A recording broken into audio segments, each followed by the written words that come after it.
morning, viewers. Welcome to my brief devotion titled Fresh Bread. And I do hope that it makes an impact in your life as you begin a new day in Christ. God could have referred to human beings in so many other ways or names, but He chose to call us as sheep. In the book of Isaiah, chapter 53, verse 6, we feel His heart when He laments, "All we like sheep have gone astray, and we have turned everyone to his own way."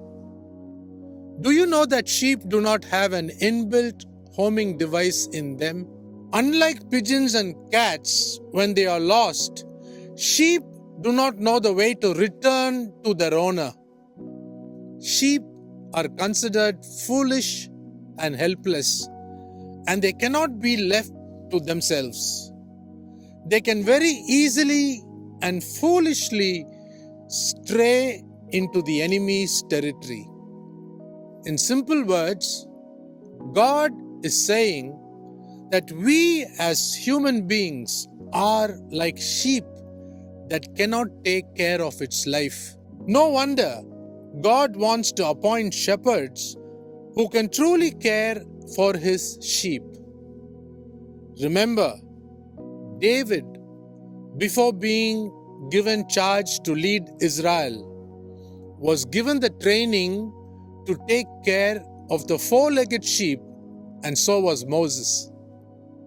Sheep, as domesticated animals, cannot carry burdens like donkeys or pull burdens like oxen. They need a shepherd always to unburden them. Furthermore, sheep can never defend themselves. When they are frightened, they only know to run. Like other animals, sheep do not have defense mechanisms. We know in Psalm 94, the psalmist David writes that the Lord is his defense. Sheep are content with whatever they are given.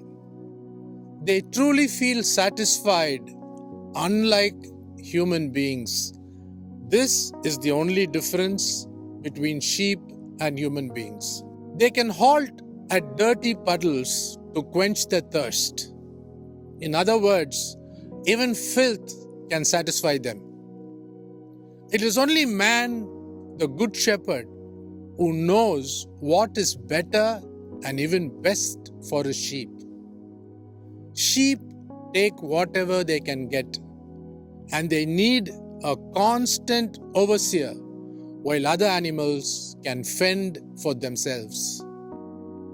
Like we read in Psalm 23, they need a shepherd to protect, defend, lead, guide, and provide. When lost, they are completely lost. In closing, let me read Psalm 5 verse 8, where David says, "Lead me, O Lord, in thy righteousness because of my enemies. Make thy way straight before me." Can we all say an amen to this? See you tomorrow, God willing.